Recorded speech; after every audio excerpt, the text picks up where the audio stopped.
Ini salah satu persoalan utama yang dihadapi pemerintah di berbagai daerah, tidak hanya mungkin di Blitar, tapi juga nasional ya, dimanapun sampah ini memang menjadi sesuatu yang harus benar-benar diselesaikan. Seperti di Kabupaten Blitar, kawan, sehari untuk volume sampah di Kabupaten Blitar ini tembus 500 ton per hari. Dan terkait dengan hal ini, bagaimana nanti upaya dari pemerintah Kabupaten Blitar? Di line 1 kita sudah tersambung dengan Pak Ahmad Kholik ya, selaku Kepala Dinas Lingkungan Hidup Kabupaten Blitar.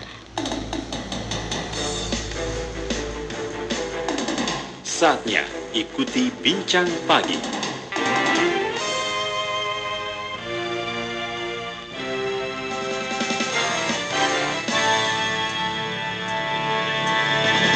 Assalamualaikum Pak Kholik.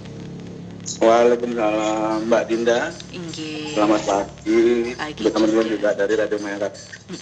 Bagaimana kabarnya di hari ini Pak Kholik? Alhamdulillah, ini juga baru selesai apel. Tadi ke kamar mandi dulu, makanya belum bisa nyambung. Oh gitu ya, saya kirain di mana ini Pak Kholik ya, sudah ditanyain sama orang-orang ini.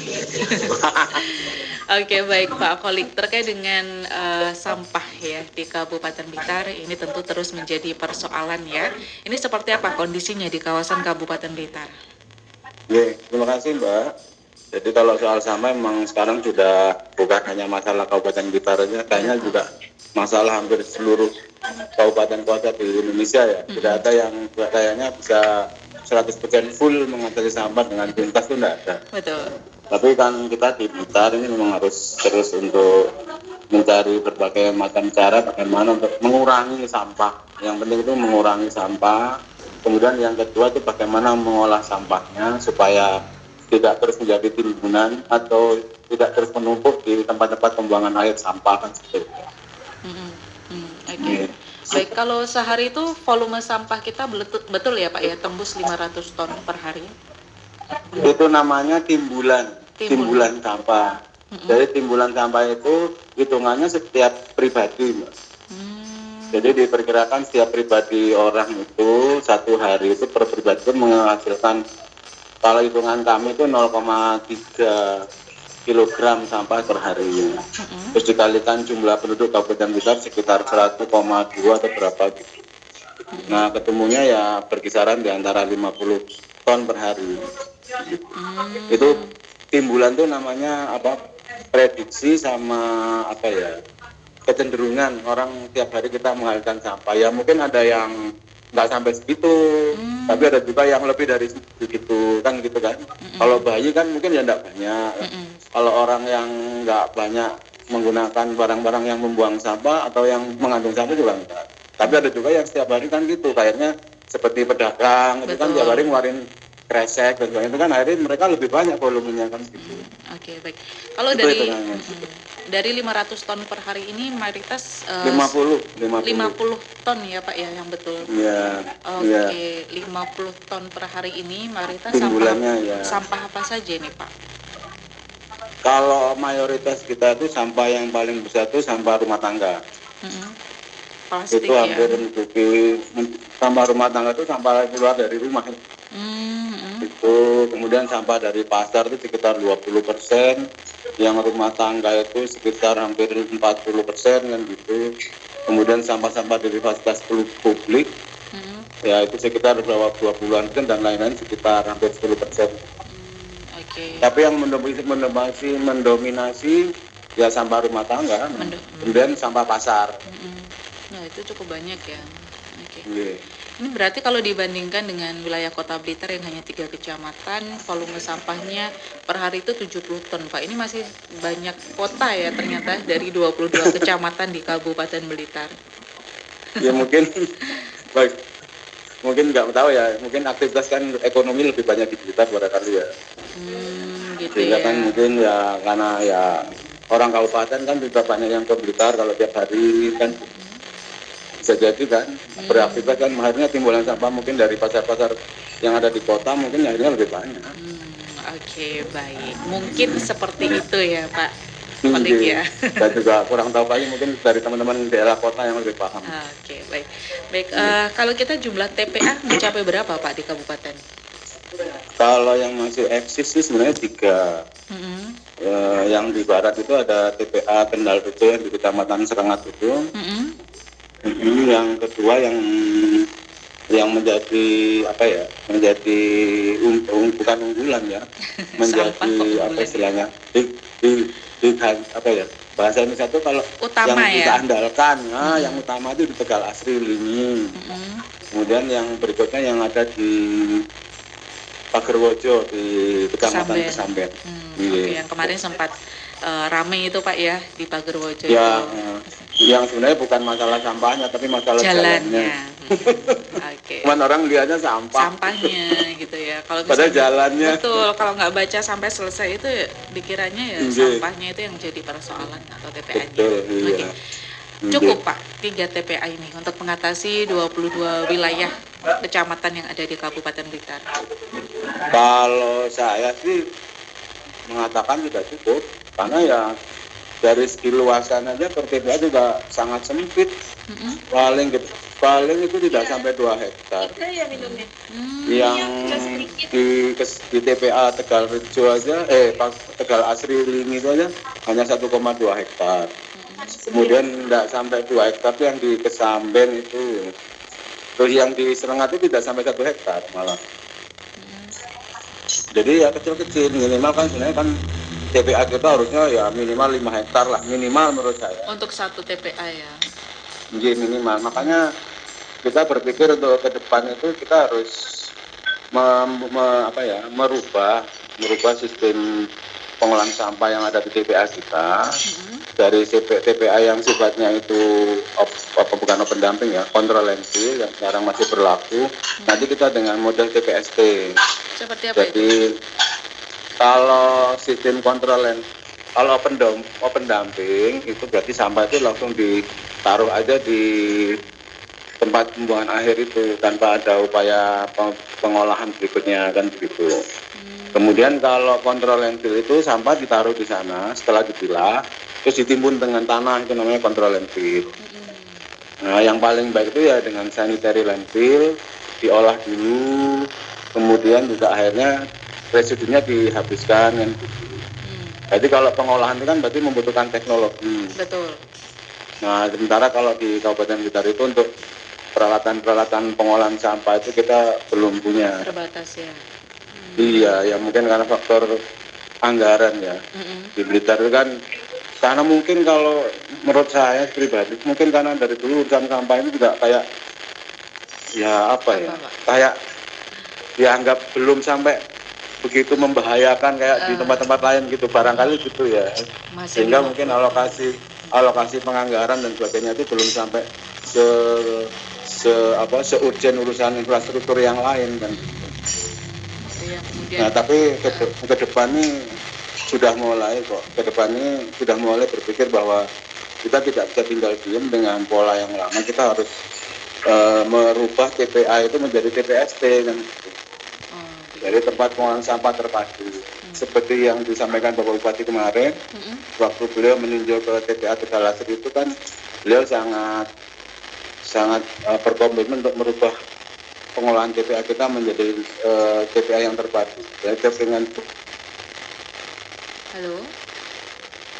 Ya. Oke. Halo Mbak. Nggih, sudah monggo silakan.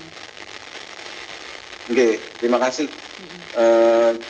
Jadi beliau sangat berkomitmen untuk segera kita mengubah TPA yang ada di Kabupaten Blitar menjadi TPST, Mbak. TPST tadi ya, baik. Luar biasa sekali Pak Kolik ya, ternyata terkait dengan pengolahan sampah pun juga ini tahun ini menjadi satu di antara yang disoroti juga. Kalau di tahun-tahun lalu masih mungkin belum terlalu dipedulikan karena masih cenderungnya aman, di tahun ini akan diperbaiki lagi. Oke, Pak Kolik, dari 50 ton tadi per hari yang dihasilkan semuanya itu masuk ke TPA ya, atau mungkin ada yang dikelola masyarakat juga? Mungkin kalau kemampuan kita yang ke TPA itu satu hari itu ya sekitar 10 ton gitu aja Mbak. Yang 40 ton itu masih dikelola masyarakat kan gitu. Oh begitu ya. Apakah? Jadi karena ya terbatasnya sarana pengangkutan dan lain sebagainya. Kita berapa Pak mobil armadanya? kita baru punya, saya masuk di DLH Kabupaten Blitar itu 2022 awal Januari. Dan itu ada 7 ya, itu untuk seluruh wilayah ya. Ya, nah di 2025 ini kita nambah, di 2025 ini kita jadi 10 yang truk amrolnya. Kalau dump truknya 2. Dump truknya 2. Jadi ada ya truk amrolnya 10, dump truknya 2. Kalau dump truk kan multifungsi ya, nggak cuma untuk sampah. Jadi fix yang untuk tempat truk amrol itu hanya punya 10. Bandingkan dengan 22 kecamatan yang ada di Kabupaten Blitar. Apa masuk akal, mencukupi, kan jelas tidak lagi. Oke, berarti di tahun ini kita ada tambahan armada lagi ya? 2025 ini kita malah belum ada. Oh, belum ada ya. Karena ya faktor efisiensi anggaran oleh pemerintah, kemudian fokus untuk bagaimana infrastruktur yang ada di Kabupaten Blitar, yang terutama jalan itu yang belum habis-habis itu yang harus dipikir. Kemudian juga ada penanganan stunting. Betul. Ya macam-macam lah. Akhirnya ngefek ke yang lainnya juga gitu ya Pak Kolik ya. Iya, jadi ya harap maklum kalau di Blitar truknya masih sedikit. Oke. Pak Kolik, dari 10 ton sampah yang masuk di TPA setiap harinya, ini sisanya berarti 40 ton ini dikelola masyarakat. Apakah itu sudah efektif, Pak Kolik? Saya pikir ya tidak. Jadi ya mestinya kalau menurut saya sih ya paling tidak itu ya sekitar hampir 40-50% itu yang bisa masuk ke TPA minimal. Itu tadi ya kendalanya karena armadanya yang kurang itu ya. Betul itu. Kemudian juga di bawah itu mungkin sistem manajemen persampahan yang ada di masing-masing desa itu kan juga belum tertata bagus gitu ya. Sehingga kan masyarakat cenderung untuk mengolah sampahnya ya mungkin di belakang rumahnya dibuat kayak gelangan atau gimana kan. Sama kayak saya berarti. Ya. Kemudian yang di bawah-bawah juga mungkin ya kesadaran untuk pemilahan yang dari masyarakat kan juga belum begitu menggema ya. Kayak rame-rame gerakan pilah sampah dari rumah itu kan juga belum menggema. Kalau kabupaten saya tuh jarang mendengar ya, kalau kota itu kayaknya sering sekali gitu ya. Kota itu sudah pakai sistem kayak ada apa ya, malah dapat bantuan atau gimana kan gitu. Itu yang Ya mungkin kendalanya karena kita ya. jangkauannya kan hanya enak 3 gitu. kecamatan. Kalau kabupaten begitu luas. Iya, baik. Dari ujung laut, dari laut sampai ke pinggir gunung. Oke, Pak Kolik, tadi panjenengan menyebutkan kita ada 3 TPA ya, 1 di kawasan barat, yang 2 di kawasan timur. 1 timur, 1 tengah Ulingi, 1 barat. Barat ya. Oh ya, 2 dianggap timur boleh lah, 2 timur. Kalau Ulingi dianggap timur boleh. Iya, Ulingi sepertinya timur ya. Kalau saya dari Radio Mayangkara itu melihatnya Ulingi itu timur, kalau Serengat itu barat. Karena dari kota ya. Ke Samben juga arahnya timur. Betul. Gitu. Oke, kalau yang di wilayah selatan ini seperti apa, Pak Kolik? Mungkin kalau di wilayah utara ini masih dekat lah ya dengan Belingi dan juga ke Samben. Ya itu masalahnya. Jadi yang sampah dari wilayah Kecamatan Kademangan sama sampah dari wilayah Kecamatan Sukajaya itu diangkut ke TPA Ulingi, itu di Tegalasri Ulingi gitu. Itu setiap hari? Setiap hari, terutama yang dari pasar, dari TPS-TPS yang ada di wilayah selatan itu kita angkut ke Ulingi semua. Jadi bisa dibayangkan perjalanan sampah itu melewati Kanigoro sampai ke Tegalasri Ulingi itu kan berapa kecamatan yang dilewati. Iya. Berapa BBM yang dibutuhkan yang gitu. Wah, luar biasa sekali ya. Ternyata memang seperti itu kondisinya. Apakah mungkin ada rencana pembangunan TPA baru di kawasan selatan, Pak Kolik? Kalau sekarang pemerintah kan melarang untuk pengadaan TPA baru. Jadi yang harus diadakan itu TPST. TPS ya. Iya, makanya untuk di 2030 nanti semua TPA yang ada di seluruh Indonesia itu harus ditutup. Berubah menjadi TPST semua. Jadi dengan teknologi, dengan mesin-mesin diolah, bisa menjadi sumber untuk bahan bakar pengganti bahan bakar fosil. Mungkin contohnya RDF gitu. Jadi RDF itu sampah plastik yang dipampatkan kemudian jadi bahan bakar untuk yang di pabrik semen, terus di pembangkit listrik seperti itu, Mbak. Oke. Kalau sekarang jumlah kita TPS-nya berapa, Pak Kolik? Kalau TPS kita itu yang TPS itu sekitar 50 52 atau sampai hampir 70 gitu Mbak. Itu kan terbagi dari TPS yang berupa bangunan dan TPS yang bergerak seperti kontainer. Kan ada beberapa tempat usaha yang menjalin MOU dengan Pemda itu, mereka kita kasih kontainer. Nah, itu kita sebut mereka itu TPS, tempat pengumpulan sementara sampahnya gitu. Jadi sekitar itu, yaitu yang tiap hari kita upayakan untuk kita angkut dari situ. Baik, terima kasih Pak Koli karena waktunya terbatas juga. Mungkin ada yang mau disampaikan untuk masyarakat, silakan. Terima kasih Mbak Dinda dan teman-teman Ayangkara yang juga sudah sangat berpartisipasi untuk terus menggelorakan semangat mengurangi sampah buat masyarakat. Yang berikutnya untuk seluruh masyarakat Kabupaten Blitar, mari kita budayakan untuk selalu bawa tas belanja Mbak, kalau kemana-mana. Jadi kalau tiba-tiba ingin beli roti di toko-toko modern ya, entah kalau ditulis sebut nama mungkin di Alfamart atau di Indomaret atau di mana. Kalau bawa tas belanja sendiri kan akhirnya kan nggak perlu kresek dari tokonya kan gitu. Ke pasar pun juga demikian. Jadi budayakan untuk membawa tas belanja sendiri. Supaya tidak butuh kresek. Yang berikutnya juga untuk toko-toko modern yang seperti saya sebut di atas, kami mohon juga untuk tidak menyediakan lagi lah atau memberi harga yang lebih tinggi pada pembeli yang ini minta kresek gitu, atau menyediakan juga tas belanja yang mungkin harganya bisa 2.000 atau berapa tapi bisa dipakai berkali-kali. Intinya itu. Kemudian yang berikutnya ini Mbak, minta tolong juga sampaikan untuk kita mulailah sadar untuk memilah sampah dari rumah, kemudian manfaatkan sampah organik itu menjadi kompos dengan cara-cara yang sangat sederhana juga bisa, karena timbulan sampah yang ada itu 40% sampah organik Mbak. Jadi sampah sisa makanan, sisa sayuran yang nggak terpakai, kan gitu-gitu 40% itu dari rumah tangga itu. Bayangkan betapa Indonesia itu sebenarnya kaya ya, karena makanan nggak habis kan gitu. Iya, itu yang jadi masalah, ya itu yang harus dikelola sendiri oleh tiap rumah menjadi komposnya untuk tanaman kan gitu. Kalau setiap orang mau berupaya seperti itu setiap rumah tangga, otomatis yang masuk ke TPS maupun ke TPA itu tidak ada sampah organik. Sampahnya sampah anorganik saja, dan kalau yang organik masih punya nilai jual, itulah yang bisa diambil oleh bank sampah untuk diproses kembali untuk menjadi tambahan ekonomi yang buat bermanfaat mereka. Yang bernilai sisanya jual baru diangkut ke TPA kan gitu, yang nggak bisa boleh nilai jual gitu Mbak.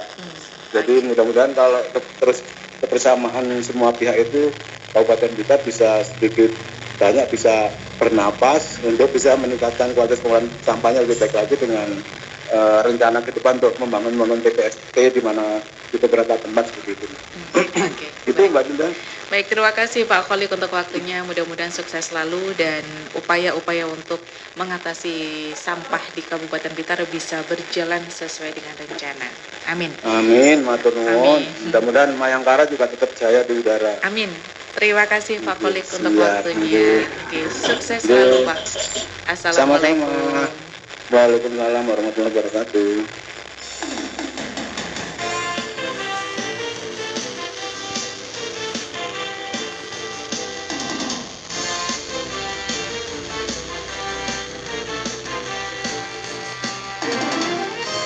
Terima kasih kawan, Anda telah simak Bincang Pagi. Jangan lupa, esok pagi Bincang Pagi hadir lagi.